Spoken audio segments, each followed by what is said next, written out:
이 국장님, 네네. 문재인 청와대 얘기를 좀 하겠습니다. 네네. 지금 문재인 대통령은 호주를 방문하고 있죠. 네, 호주 그래가지고 방문하고 있습니다. 15일 날 귀국을 합니다. 네. 그런데 지금 문재인 대통령이 밖에 나가 있다 보니까 네. 모든 것이 지금 올 스톱되는 그런 상황 아닌가. 네, 그렇습니다. 문재인 리스크가 너무 큰 것 같아요. 그렇습니다. 우선 지금. 국내적으로도 지금 코로나가 매일 7천 명 이상의 네. 그런 확진자가 나오고 있고 10일에서 13일 그 나흘 동안만도 2만 5천 명, 사망자가 257명, 예, 예. 중증자도 800명에서 이렇게 900명대로 늘어나고 있는데 네네. 지금 김부겸이다, 뭐 청와대다, 민주당이다 어디든 간에 이 특단의 대책을 세운다고만 하고 조금 지켜봅시다, 조금 지켜봅시다 이런 상황 아닙니까? 네, 그렇습니다. 정말 놀라운 건 이겁니다. 지금 900명대잖아요. 예. 중증 환자가 900명대인데 이 900명대라는 건 곧 1000명이라는 겁니다. 그런데 현재 병상이 없는 거예요. 병상이 없다. 지금 위드 코로나를 이야기하면서 사실상 종합 이 병상들을 폐쇄한 치료센터도 일부 폐쇄를 하고 이렇게 앞을 내다보지 못하고 한 결과가 오늘까지 오늘도 7,800명대거든요. 확진자가. 그러다 보니까 이제 곧 이 시뮬레이션 해본 결과 확진자가 이제 곧 2만 명대로 확산될 것이다 라는 그런 지금 시뮬레이션이 나오고 있습니다. 그렇다면 거리두기를 지금 6인 이내로 뭐 지금 다시 조정을 했는데 지금 당장이라도 4인 이내와 그다음에 10시 내지는 9시로 다시 강화해야 되는 거 아니냐라고 지금 걱정을 하고 있는데 김부겸이 10일에는 그 특단의 조치를 강구하겠다라고 해놓고 계속 기자들이 묻는 거에 대한 답변은 특단 조치는 좀 지켜보겠다 이렇게 얘기를 한 거예요. 오늘 정말 많은 언론들에서 이게 말이 되느냐 말이 안 되는 게 고검과 또다시 비교가 되는 거예요. 네. 사스 때 기억하시죠? 노무현 대통령 때 사스를 굉장히 많이 칭찬들을 많이 해요, 외국에서. 그런데 고건 총리가 그때 어마어마하게 잘했다는 거예요. 어떻게 대응을 아주 적극적으로. 예, 적극적으로 했죠.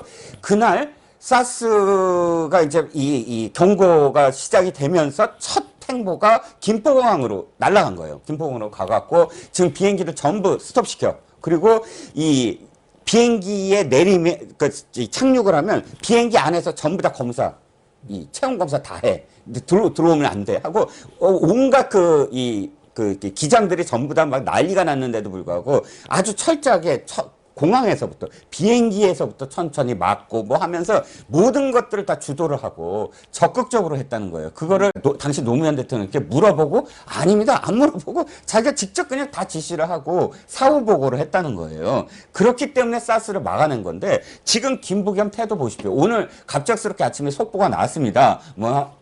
특단 조치 있을 거야 라고 얘기했지 지금 당장 내리겠다는 게 아니에요. 그게 문재인 귀국하면은 그때 상의해서 문재인 결정을 받아서 하겠다는 거 아니겠습니까? 그러니까 이 총리라는 사람이 뭐 하는지 모르겠고 우선 문재인만 하더라도 지난번 뭐 국민과 대화 때는 10,000명까지도 생각을 해서 철저하게 대책을 마련하고 있다.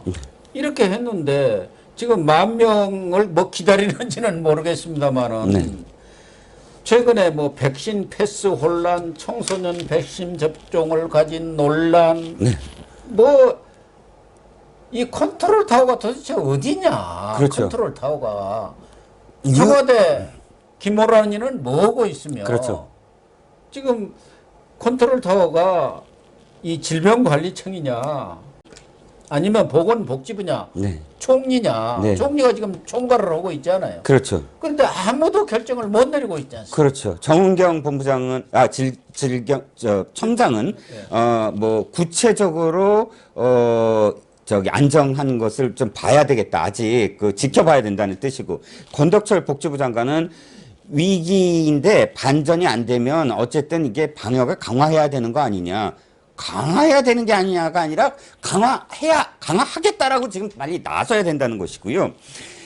뭐 말씀하셨듯이 김호란 지금 뭐 보이지도 않습니다. 그리고 아니 상황실장 말이죠. 정치적인 어떤 그 판단을 이렇게 그 도와줘야 되는 상황실장이 지금 의사잖아요. 네. 이진석. 네. 이진석 의사 출신 상황실장도 지금 나서지 않고 있죠.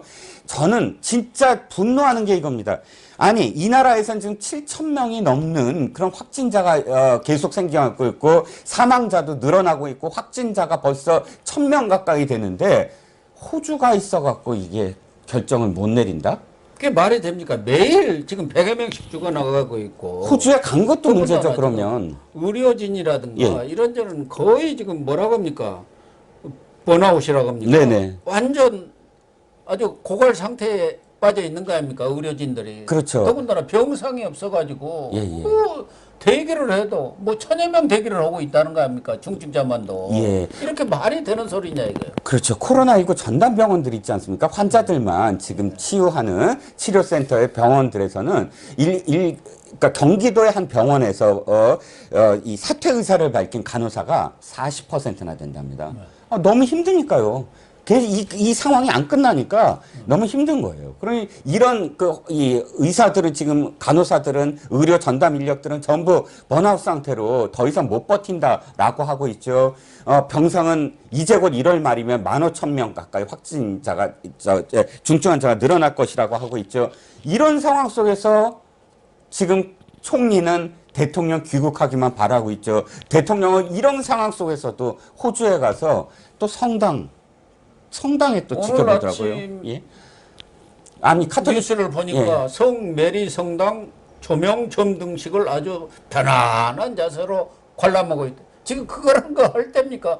왜 그렇게 성당을 좋아해요? 카톨릭 어디 갈 신자인 건 때만 알겠는데, 되면은, 예, 성당 가서 그렇게 뭐 행사를 하더라고요. 그렇죠. 카톨릭 문재인 신자인 건 대통령이 알겠습니다. 카톨릭 신자라고 해서 그렇게 하는 건가요? 종교의 자유 알겠습니다. 하지만 그럼에도 불구하고 지금 국내에서 고통받고 있는 그런 국민들을 생각한다면 아니 진짜 필요한 일정만 딱 하고 국빈 뭐 이런 어떤 그런 만찬 이런 것도 사실 국빈 대접도 필요 없다. 실무 이 회담하자 하고 돌아와야 되는 거 아닙니까? 거기에 영부인과 함께 지금 뭐 국빈으로서 뭐 저 총독 만찬 따로 있고 총리 만찬 따로 있고 총독 만찬만 해도 2번에 총리 만찬 1번 이런 식의 국빈 대접을 지금 받고 있는 그런 지금 대통령이 어디 있습니까? 이번 그 성당 점등식 관람하는 거 보니까 지난번에도 코로나가 막 확산되는 그런 상황 속에서 기생충 그 봉준호 감독 등 불러갖고 김정숙 씨 파내소하는 모습이 있었잖아요. 네. 그것이 오버랩 되더라고요. 그렇죠. 또 하나는 네. 문재인 대통령이 지금 호주에 나가서도 거기 뭐 국내에서는 얘기 안 하고 왜 그것이 얘기했는지 모르겠지만 네네. 베이징 동계올림픽 네. 외교적 보이콧 안 하겠다. 네. 그리고 그런 내용을 미국으로부터도 뭐 이렇게 요청받은 바 없다. 네. 이렇게 했는데 미국에서는 다 관련 이 동맹국들하고 협의했다. 이거 딴 얘기가 나오고 있단 말이에요. 그렇죠. 그런 부분도 예.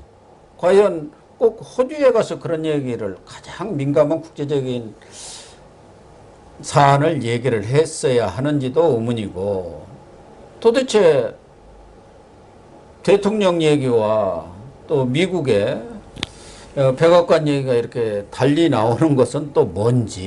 아니, 그러니까 한미 관계가 지금 어떤 상황인지가 굉장히 우려되는 거예요. 문재인 대통령이 지금 호주 총리와 스콧 모리슨 호주 총리와 기자회견을 했습니다. 거기서 이렇게 얘기를 했어요. 미국을 비롯한 어느 나라로부터도 올림픽 외교적 보이콧에 참가하라는 권유를 받지 않았다라고 얘기를 했어요. 자, 이 상황에 대해서 바로 국무부 대변인이, 부대변인이 브리핑을 합니다. 그리고 이렇게 표현해요. 우리는 분명히, 서든이라고 표현했어요. 분명히 동맹에 우리 결정을 알리고 협의했다라고 이 못을 박습니다. 즉, 문 대통령의 질문, 이 대답에 대해서 지금 질문한 거예요. 대답을 한 거예요. 그러니까, 이 미국은 문 대통령의 이 발언에 대해서 좀 우회적이지만, 표현은 조금 다르지만, 어쨌든 반박을 한 셈이 돼버렸거든요. 그럼 한미 관계가 지금 제대로 돌아가고 있느냐에 대해서 의문을 가질 수밖에 없어요. 이 부분이 그렇게 좀 예민하다면 사실 좀 넘어가야 돼요. 그러니까 일본, 뭐 유럽 결정도 좀 지켜봐야 되고, 저는 최소한 뭐 무조건 보이콧해야 된다라는 입장은 아닙니다. 하지만 격을 낮춰서 외교부 장관 정도까지 보내는 것 갖고 그 정도로 사실 해결할 수도 있는 문제인데, 다만 지금은 보이콧과 관련해서 어떠한 언급도 하지 않는 게 지금 더 좋은 게 아닌가. 근데 굳이 긁어부스럼을 만드는 거예요. 가갖고 권유받은 적 없어. 뭐 이런 식으로 아예 못을 박으니까 미국이 당장 우리 분명히 협의했거든 하고 반박을 하고, 또 백악관의 NSC 그 대변인도 똑같이 지금 이야기를 하고 있습니다. 네, 그러니까 문재인이 종전선언에 너무 집착하다 보니까 이 눈치 저 눈치 보려다 보니까 그런 오버하는 이런 언급들이 나오지 않나 그런 생각이 들고, 그러니까 중국에서는 참 잘한 결정입니다 하고 칭찬하고 나서잖아요. 그렇죠. 어쨌든 그동안 전략적 모성이라는 것을 뭐 외교의 주요한 어떤 테마로 삼아왔는데, 그런 것마저도 폐기하면서 이 마지막 임기가 얼마 안 남은 상황에서 대주단을 종전선언을 고집하면서, 어떻게든 예. 이뤄보겠다고 고집하다가 정말 국제 망신, 나라 망신을 시키는 것 아닌가 하는 생각도 듭니다.